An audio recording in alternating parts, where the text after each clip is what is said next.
Hi, I'm Jessica. And I'm Kira. And we are the Keepers of the Books, your online librarians, and we're here with a weekly reads episode. So we have lots of books for you, including some audiobooks, which won't be in the picture. My first one is Minecraft the Island by Max Brooks. This was a review copy from Random House Audio, and there are two versions of this, and they both have different ISBNs. So obviously you're gonna have the book with a third ISBN too. But there's the one narrated by Jack Black, and then there's one narrated by Samira Wiley, and she's from Orange is the New Black. It's just a matter of which voice you like hearing because they're different. I would suggest that you listen to a sample of each before you decide which one, because I had both of them. I listened to like a chapter in one and then a chapter in the other. The creators of the game apparently wanted the character to not have a specific gender because Minecraft is a very different world and they wanted to be true to the video game. I can't say which one I liked better because they were just different, but Samira Wiley had like some great dramatic effects on her voice, and Jack Black was Jack Black. Funny, in other words. Well, there's a reason Jack Black is popular. He's a very good audiobook narrator. I was quite surprised that it seems a little bit outside of his normal realm, but it worked very well. Now, the other great thing about the audiobook was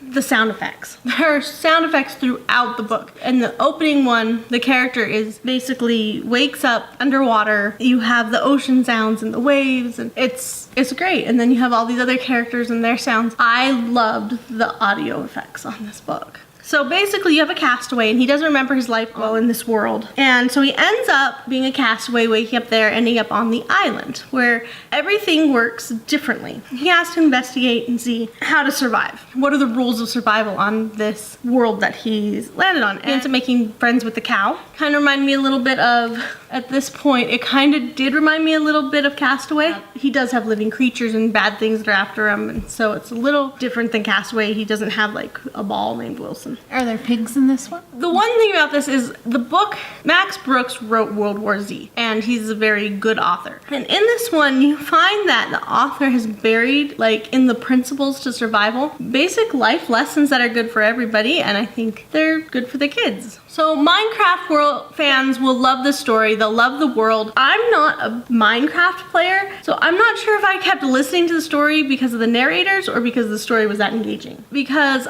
the narrators were so good, I really think I kept listening just to hear the narrators and to see where the story was going. Obviously the world building and stuff was part of that and it was interesting. So you have zombies, you have all the other monsters, all the Minecraft creatures, and so if you're a Minecraft fan, you need to make sure that you pick this one up. It's the first official Minecraft novel, and I'm gonna say ages 8 to 13. Grades 3 through 7 or 8, just depending on if they're Minecraft fans or not. The Girl in the Tower by Lisa Schroeder. This book reminded me a bit of Rapunzel, because, well, she's in a tower. Basically what happens is this evil queen has put the main character and her mom in a tower so she can control the dad. Well, the main character escapes from the tower and ends up back in the evil clutches of the queen. And so will she find a way to rescue her family and rescue the kingdom? So this is illustrated by Nicoletta Cecily. I like how when you look at her designs, they're not just your typical gray-white combination of illustrations. She really takes into account the shading and the details of the drawings, making it even more realistic and bringing the characters to life. The characters are very intriguing. I even kind of liked the evil queen. The plot is your typical 3rd grade early chapter book level, so it's a little bit on the less complex side, but not any less interesting. Fans of Rapunzel, fairy tales, adventure will want to pick this book up. This is a review copy from Henry Holt & Company. My next one was also an audiobook. It is Girls Who Code by Reshma Sojani. I hope I'm saying that right. This one is a nonfiction book. Reshma is the woman who founded Girls Who Code, which is a nationwide coding club for girls, helping to get them interested in jobs in the computer industry. I really did like this one. It's a review book with listening library. The publisher recommends this for grades 10 and up, but I'm gonna say that for pleasure reading grades 9 and up, but if you have a girl who's really interested in coding or you're a librarian, or a teacher, this book actually does fit in with 8th grade CTE curriculum. We have at least 4 different CTE courses that pieces of this book will fit into. At my school. So I'm definitely putting this in my school even though we don't have 10th grade because it was just that good with some of its analogies and explanations. I think it will really help with our coding class.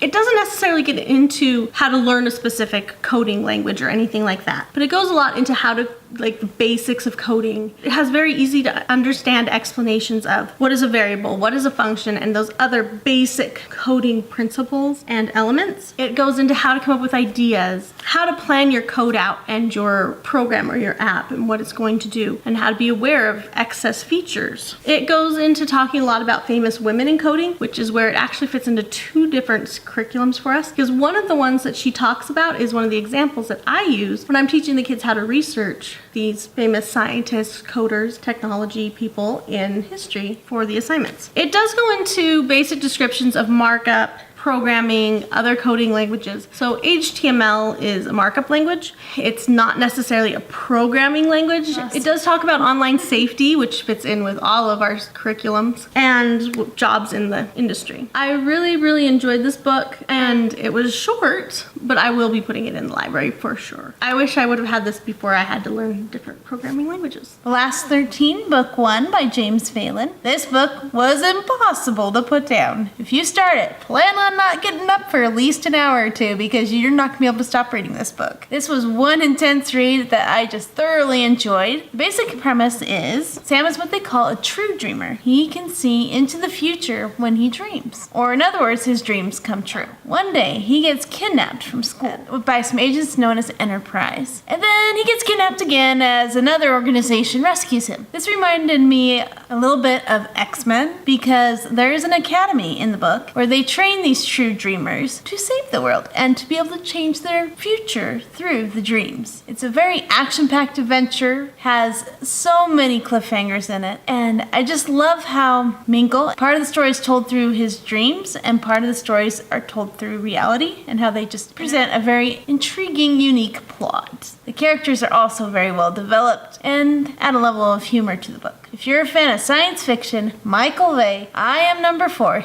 or any of those science fiction-y superhero books, you're going to want to pick this book up, but make sure you have the next book in line. This is a review copy from Kane Miller Publishing, and this is a must-read for anyone. I'd say this is for ages 7 and up or 12 and up. Dead to Me by Mary McCoy. This book is fantastic! It came out in 2015. It is a review copy from Hyperion. This book's about Alice. She's 16 years old and she lives in Hollywood. It's 1948. What happens is this book opens up with her sitting in the hospital with her sister. Her sister's name is Annie, and she hasn't seen Annie in 4 years. And you get into that story and the fact that Annie got in a fight with her father and she just leaves. She promises that she's going to stay in touch with Alice, but she never does. In the hospital where she's found, the only person who knows she's there is her sister, our main character, Alice. She's pretty much been beaten close to death. She's unconscious. So obviously somebody's done this for her. A strange man shows up in the hospital room, says he's a private investigator, and she decides that she's going to figure out what has happened to her sister and who did it and why. So where has her sister been for the last 4 years is part of this story and part of what she wants to uncover. The world she gets drug into is kind of dark and shady, and she does not know who she can trust. It's kind of the deep, dark underbelly of Hollywood. There's movie stars. She doesn't know if she can trust her parents. She doesn't know if she can trust the friends of her sisters she meets along the way, and who is who they really say they are. There is also a young girl who has witnessed a horrific crime, and that is part of the mystery as well. Fantastic book, fantastic writing. The lady who wrote this is a librarian in LA, a teen librarian. You can always tell when a teen librarian writes a book because they know what the teens like to read, and they leave out the stuff that the teens don't want to read. So, fantastic book. There's some drug and alcohol used by the adults in this book, the shady adults and the not so shady adults. It's part of the culture that they're trying to get into, and it's a fantastic book. I would recommend it for anybody grades 8 and up or ages 13 and up. And this is a review copy from Hyperion. Thanks, Hyperion. The Clockwork Dynasty by Daniel H. Wilson. This is told through 2 different time periods, 18th century Moscow and present day Oregon. In 18th century Moscow, there are 2 characters who are actually automatons that are very sentient beings. Their names are Elena and Peter Denisovich, and they're living during the time period of Peter the Great. And in this time period, they don't really have a lot of rights. There's this other secret group of automatons who would rather become the powerful ones who take over. Things happen, and the two main character automatons get separated. Meanwhile, in the future, you meet June, who is researching this mechanical thing that she found. And up comes Peter, who turns out knows the machine, because of course it's Elena. And now the other automatons, the secret society, are trying to take over in this time period. Can June link what's happened in the past with the present and save the day? Will she be able to reunite Elena and Peter so that they can be together forever? Or is basically World War III / the automatons take over gonna take over? We'll have to find out. This was a very complex story to follow, but I enjoyed every moment of it. It's very fun to see the slightly romantic elements, the adventure, the suspense, and the mystery all going on at the same time and in the different time periods. The different time periods really flowed well together without overwhelming each other. The author does a great job of distinctly separating the two time periods and then bringing them together at the end. Although this is geared for adults, you could definitely go as low as 10th grade. For those who are interested in that time period, in automatons or in science fiction adventure. This is a review copy from Doubleday. Grades 10 and up or ages 15 and up. The Beast is an Animal by Peternelle Van Arsdale. This is a review copy from McElderry Books and Kiss the Book. This is about Alice and the Soul Eaters. The Soul Eaters is a bard fairy tale about two twin sisters who basically find adults because they were wronged by the community where they grew up and suck their souls out. But they won't do that for kids that younger than them. Alice is 7 years old at the beginning of the story. She does not sleep. We would say that Alice has insomnia, and she's out wandering the fields, and she runs into the two sisters floating, and they go up to her and they're like, "Oh, well, you're different. We're going to leave you. Why are you different? Okay, see you later." And then they go into Alice's community and they suck the souls out of everyone older than them, which is about 15, 16. Now, all of the children in the community are left and they are put into this deep sleep. It's really hard to wake them up. So a traveler comes along and he notices Alice is awake and he's like, "Well, what's wrong? Let's figure out what's going on." But he realizes that Alice is the only one that's actually awake. So he has to round up and help save all the children. He takes them to this other nearby village, and they're almost puritanistic or similar to that kind of culture. They're very religious. They're scared of the beast. They're scared of the Soul Eater sisters. They are very specific in their rules. Even though she's taken in, she's pretty much shunned because they think she is evil because she was different than everybody else. The biggest question is, why is Alice so different? This book is a little bit dark. It reads in that thriller type capacity where it builds and builds and builds. Definitely for your better readers and ones that like suspense and horror and supernatural like that.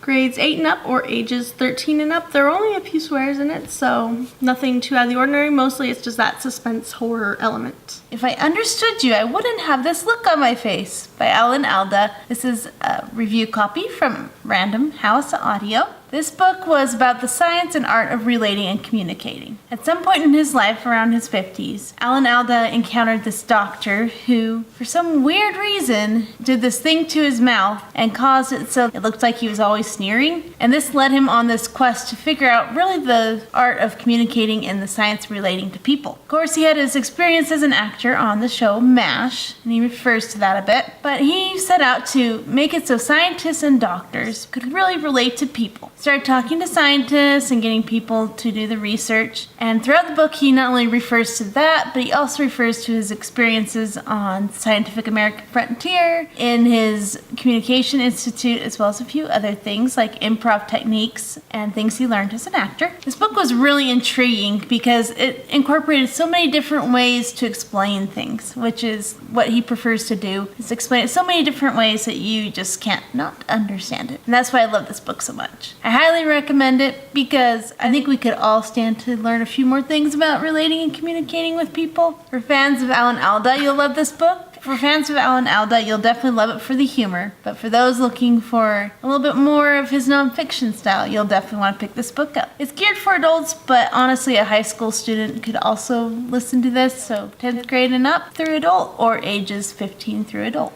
The Dark Days Club by Alison Goodman. This one is a Regency romance mixed with dark fantasy. So it is a little bit more of a difficult read. If you're into Regency romance, you will like this book, and fantasy as well. And it's gonna be for, I think, better readers, just because that Regency romance is a little more difficult to read. That's stuff like Pride and Prejudice, Jane Austen. It feels a little bit like you could read it alongside something like Wuthering Heights, but it's got more fantasy in it. Or maybe The Gilded Cage, which is an adult book. But this one is London. It's 1812. So you have 18-year-old Lady Helen Rexall. She's just turning 18, and she lived with her aunt and her uncle because her parents mysteriously died, and all she has of them are these little miniatures. Her uncle seems very religious, and they're both very much into propriety and acting the way that high society expects of her, especially since her mother has basically ruined the family name, and they need her to be on her best behavior at all times so people don't think she's like her mother, so that she will actually get married. This book, her and her aunt are planning her presentation into society. Who knows, maybe the regent prince will be there, and the maid goes missing. Alice is a very curious individual. She is meeting lots of people at these high society parties. One of them that she meets is Lord Carlston. He has pretty much been ostracized from community, but then he's back, and he has killed his wife. Lord Carlston tells her, hey, look, there's something more to you, and there was more to your mom, and you need to find out. It's your duty to find out more about you. There are demons in this world. Basically, this book is her finding herself both in society and in this darker element of her life, figuring out who she is and what does she not know about herself and her mom, and finding out which side she's going to pick. Alison Goodman is a fantastic author, and I loved Eon and Iona. This book is a lot different than Eon and Iona because that one kind of has more of a Asian feel to it. This one is very well researched, and the author talks about some of her research in the back of the book, and a lot of those historical elements are woven so well into this, so you have the proper Regency feel and the historical fiction feel. I really liked this book, and there is a small amount of mature content in this book, so I'm going to say grades 9 and up or ages 15 and up. Spoonbenders by Daryl Gregory. Maddie Telmakis is our main character. Since his mom basically got fired from her job for wanting to be too honest, she and her son have moved back with their relatives. Now, the Telmakises are an interesting bunch. They are what we would probably, the closest thing to describe them to would be a psychic. What's really going on is the grandpa and some of the other relatives in the Telmakis family actually work for the CIA. The mystery of how they got to be working for the CIA is part of the book. Maddie, to understand why, Maddie starts to look into his family's past. Many, many moons ago in the 1970s, his mom and their siblings were on a show called The Michael Douglas Show, where they tried to show the world their powers, but got basically debunked as not being psychic by a fake psychic. The title now makes sense. Yes.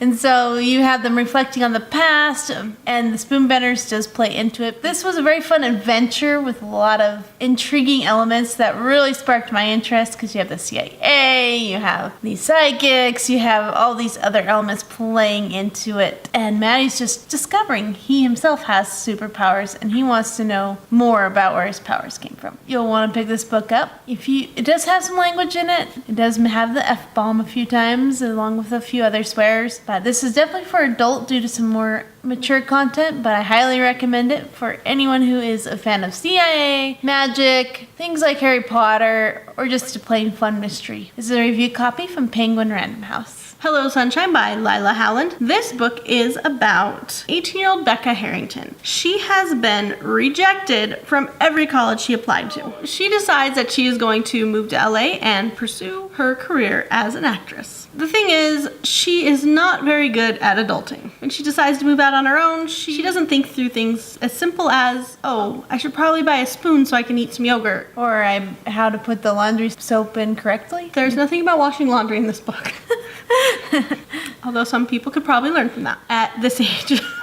Basically, she doesn't have a car, she can't drive, she's just broken up with her boyfriend that she's been dating for like years. She decides she's gonna make a list of goals. She is going to become an actress and get an agent and make some new friends and learn how to be an adult. The first thing is, how do people get around without cars here? Because, yeah, I guess transportation in LA is not the same as where she's from. So along the way, she makes some new friends and she decides that she's going to need things like professional headshots. And it seems like a really hard world to get into because it seems like everything is like a catch-22. You need to get into the Screen Actors Guild, but in order to do that, you have to have a part, but in order to get a part, you have to be in the Screen Actors Guild. Her mom is hounding her to apply for more schools that she just doesn't think this is gonna work. So she makes a friend named Marisol and another friend named Raj, and they decide to help her get around and to do things that an adult needs to do, like go to IKEA and get some basics. Like a bed? No, she has a bed on the way. She did think about a bed.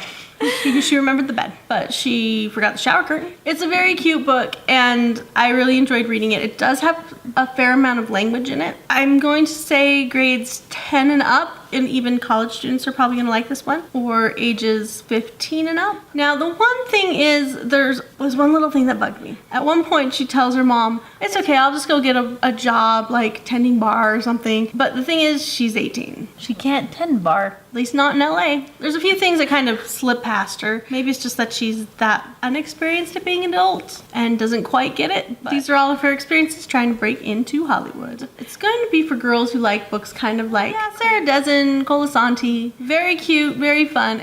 The Perfect You, A Blueprint for Identity by Dr. Caroline Leaf. So Dr. Caroline Leaf works in neuroscience and with neuroplasticity and other cognitive areas. This all has to do with the neuroscience of your brain and how you have the ability to create the perfect you. In fact, you're probably the one who can, based off what her book says. She links scripture and science together to explain everything that she studied. Her opinion is there's no one like you, and every thought you think, every emotion you feel forms who you are. And it also can change your brain. And here she shows you the geodesic information processing model, and this goes into a lot into what her book explains. What I liked about this book is, even though she's a person who deals in neuroscience, she definitely brings it down and makes it so you can relate to it and understand it, which can be hard for some science books. I love how she presents the information and it's very easy to follow. The layout's great. If you're looking for a self-help book or you just plain like science like Greg Braden, you might like this book as well. That's The Perfect You by